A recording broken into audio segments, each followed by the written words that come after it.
आप सुन रहे हैं समाचार एजेंसी ऑफ इंडिया की साई न्यूज में ऑडियो बुलेटिन। नमस्कार, आप सुन रहे हैं समाचार एजेंसी ऑफ इंडिया में रविवार 16 अगस्त का राष्ट्रीय ऑडियो बुलेटिन। अब आप शरद खरे से समाचार सुनिए। कांग्रेस और बीजेपी में अब फेसबुक को लेकर जंग छिड़ गई है। बीजेपी नेताओं की हेट स्पीच पर फेसबुक की कथित नरमी को लेकर अमेरिकी अखबार में छपी रिपोर्ट के आधार पर कांग्रेस पार्टी के पूर्व अध्यक्ष राहुल गांधी ने कहा है कि देश में फेसबुक और व्हाट्सएप बीजेपी और आरएसएस के नियंत्रण में है। राहुल गांधी ने ट्वीट किया है कि बीजेपी और आरएसएस भारत में फेसबुक और व्हाट्सएप को कंट्रोल करते हैं। वे इसके जरिए फेक न्यूज और नफरत फैलाते हैं और मतदाताओं को प्रभावित करते हैं। आखिरकार अमेरिका मीडिया ने फेसबुक को लेकर सच सामने रखा है। राहुल गांधी ने द वॉल स्ट्रीट जर्नल के आर्टिकल को भी साझा किया है। वहीं बीजेपी की ओर से जवाब देते हुए आईटी मंत्री रविशंकर प्रसाद ने पलटवार करते हुए कहा कि कांग्रेस पार्टी चुनाव में डेटा के इस्तेमाल को लेकर फेसबुक और कैम्ब्रिज एनालिटिका से मिली भगत में रंगे हाथों पकड़ी गई थी और अब वह बीजेपी पर ऐसा करने के झूठे आरोप लगा रही है।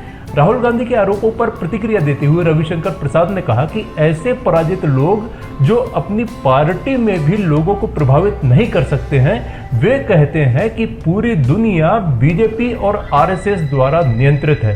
उन्होंने कहा कि चुनाव से पहले डेटा का इस्तेमाल करने के लिए आप कैम्ब्रिज एनालिटिका और फेसबुक के साथ रंगे हाथों पकड़े गए थे और अब हमसे सवाल पूछ रहे हैं।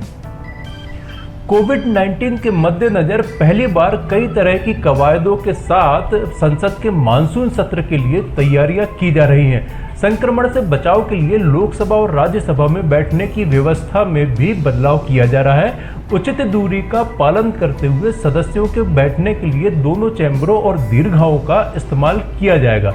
अगस्त के अंतिम सप्ताह या सितंबर के आरंभ में मानसून सत्र की शुरुआत होने की संभावना है। भारतीय संसद के इतिहास में पहली बार इस तरह की व्यवस्था होगी जहां 60 सदस्य चैम्बर में बैठेंगे और 51 सदस्य राज्यसभा की दीर्घाओं में बैठेंगे। इसके अलावा बाकी 132 सदस्य लोकसभा के चैम्बर में बैठेंगे। लोकसभा सचिवालय भी सदस्यों के बैठने के लिए इसी तरह की व्यवस्था बना रहा है। दीर्घाओं में भागीदारी के लिए पहली बार बड़े डिस्प्ले वाली स्क्रीन और कंसोल लगाए जाएंगे। दोनों सदनों के बीच विशेष तार बिछाए जाएंगे और कुर्सियों के बीच पॉलीकार्बोनेट शीट की व्यवस्था बनाई जाएगी। पूर्वी लद्दाख में भारत चीन के बीच कई स्तरों की बातचीत के बाद भी चीनी सेना टकराव वाले सभी स्थानों से पीछे नहीं हटी है। चीनी सेना पेंगोंग सो, गोगरा हॉट स्प्रिंग्स और अन्य इलाकों में अभी भी जमी हुई है। ऐसे में भारतीय सेना ने भी फैसला लिया है कि वह कोंगरांग नदी के पास तब तक बने रहेंगे जब तक वास्तविक नियंत्रण रेखा पर यथास्थिति कायम नहीं हो जाएगी। चीनी सेना की लद्दाख और कब्जे वाले अक्साई चिन इलाके में हवाई गतिविधियां भले ही खत्म हो गई हैं, लेकिन चीनी सेना 1597 किलोमीटर लंबी एलएसी पर लद्दाख में कुछ स्थानों पर मौजूद है और डी एस्केलेशन के कोई भी संकेत नहीं दे रही है। एक वरिष्ठ सैन्य कमांडर ने कहा कि दोनों ही टकराव वाले स्थानों पर चीन का इरादा सीमा के उल्लंघन को घुसपैठ में बदलने का है, तो भारतीय सेना को भी उसी की भाषा में जवाब देने का निर्देश मिला है, फिर चाहे फॉरवर्ड पोजीशंस पर ही क्यों ना बैठना पड़े। रेलवे द्वारा 109 रूट्स पर 150 निजी रेलगाड़ियां चलाने की जिम्मेदारी जिन निजी संचालकों को दी जाएगी, उन्हें उन स्टेशनों का चुनाव करने की आज़ादी होगी जहां वे अपनी रेलगाड़ियों का ठहराव चाहते हैं। हालांकि निजी रेलगाड़ी संचालकों को मार्ग के बीच में पड़ने वाले स्टेशनों पर ठहराव की सूची के साथ यह भी बताना होगा कि रेलगाड़ी कितने बजे स्टेशन पर आएगी और कब रवाना होगी। समझौते के मसौदे के मुताबिक ठहराव की समय सारणी 1 साल के लिए होगी और इसके बाद ही बीच के स्टेशन पर ठहराव की समीक्षा की जा सकती है। हालांकि रेलवे ने स्पष्ट किया है कि निजी रेलगाड़ियों को उस रूट पर मौजूदा समय में सबसे तेज गति से चल रही रेलगाड़ी के ठहराव स्टेशनों से अधिक ठहराव रखने की अनुमति नहीं होगी। रेलवे को उन स्टेशनों को भी ठहराव में शामिल करना होगा जिनकी जरूरत बोगियों में पानी भरने, सफाई करने आदि के लिए होगी। उत्तर प्रदेश में कोरोना का कहर बढ़ता ही जा रहा है। प्रदेश की योगी आदित्यनाथ सरकार में मंत्री चेतन चौहान की मृत्यु 73 वर्ष की आयु में हो गई है। कोरोना से संक्रमित होने के बाद चेतन चौहान को गुरुग्राम के मेदांता हॉस्पिटल में भर्ती कराया गया था। मेदांता हॉस्पिटल में ही उपचार के दौरान किडनी फेल होने के चलते रविवार को उनकी मृत्यु हो गई। मुख्यमंत्री योगी आदित्यनाथ ने सहयोगी मंत्री के निधन पर दुख जताया है। अर्जुन अवार्ड से सम्मानित हो चुके चेतन चौहान भारतीय क्रिकेट टीम के खिलाड़ी रहे हैं। बीजेपी में शामिल होने के बाद वे यूपी की सरकार में सैनिक कल्याण, होमगार्ड्स, प्रांतीय रक्षक दल और नागरिक सुरक्षा मंत्री बने थे। चेतन चौहान उत्तर प्रदेश के अमरोहा से ही सांसद भी रहे हैं। वर्तमान में वे अमरोहा की नौगांव शहादत सीट से विधायक थे। समाचारों के बीच में हम आपको यह जानकारी भी दे दें कि मौसम संबंधित अपडेट्स जानने के लिए समाचार एजेंसी ऑफ इंडिया के चैनल पर रोजाना अपलोड होने वाले वीडियो अवश्य देखें। मौसम से संबंधित अपडेट्स मूलतः किसानों, निर्माण कार्य करवाने वालों आदि के लिए फायदेमंद साबित हो सकते हैं। समाचार एजेंसी ऑफ इंडिया के द्वारा अब तक मौसम के जो पूर्वानुमान जारी किए गए हैं वे 95 से 99% तक सही साबित हुए हैं। एसटीएफ की टीम ने उज्जैन से एक फर्जी आईपीएस को गिरफ्तार किया है। लग्जरी गाड़ियों और फोन नंबर के जरिए वह लोगों को अपने आईपीएस अधिकारी होने का यकीन दिलाता था। अपना नाम वह लोगों को आईपीएस विपिन कुमार माहेश्वरी बताता था। हालांकि उसका असली नाम ज्योतिर्मय विजयवर्गीय है। वह मूल रूप से देवास जिले का रहने वाला है। मध्य प्रदेश के अलावा उसके खिलाफ महाराष्ट्र में भी मामला दर्ज है। एसटीएफ के एसपी गीतेश गर्ग ने बताया कि यह अमलाहा टोल टैक्स पर रुका था और खुद को आईपीएस बताया था। साथ ही ज्योतिर्मय विजयवर्गीय ने उस टोल टैक्स पर 3-4 लोगों को भर्ती करवाने के लिए भी कहा था।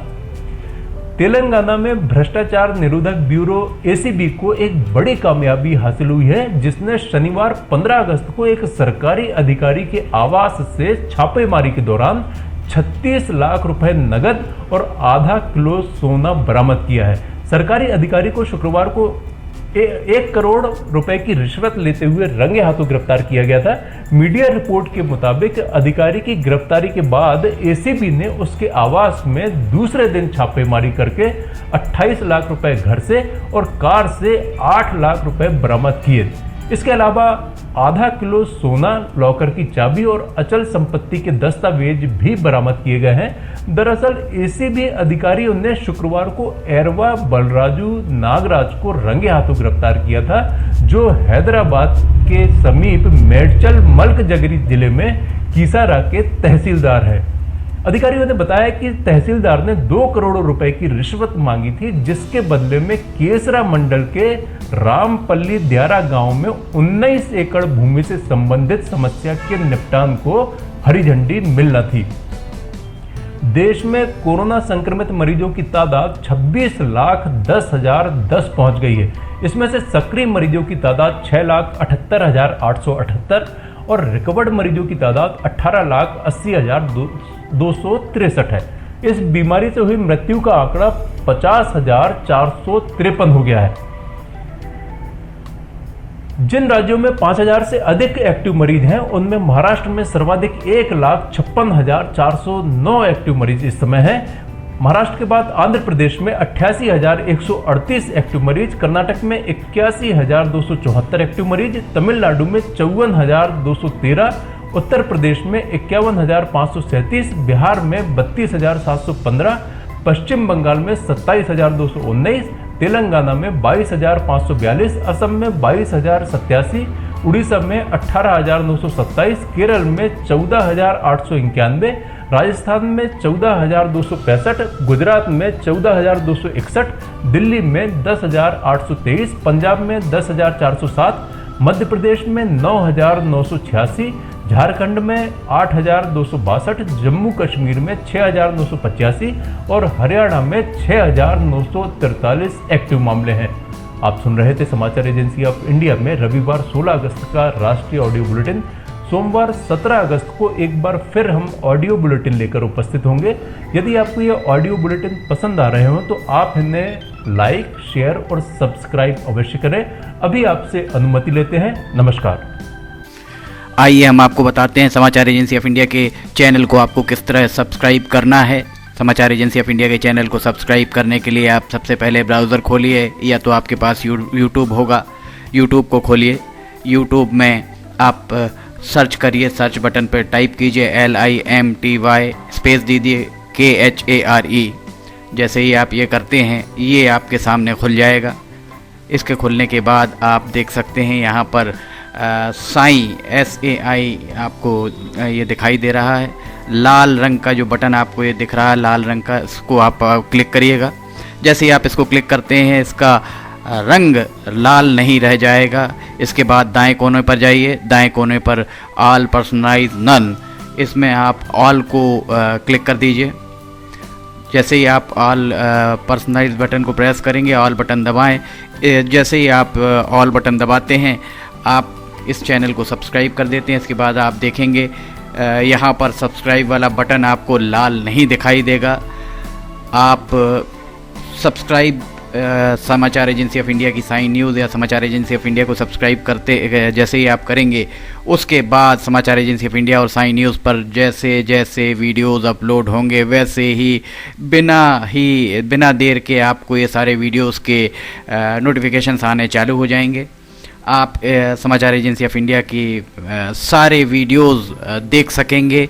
आप इसका लाभ ज़रूर उठाइए, सब्सक्राइब करिए और दोस्तों को कहिए वे भी सब्सक्राइब करें, लाइक करिए, शेयर करिए। नमस्कार।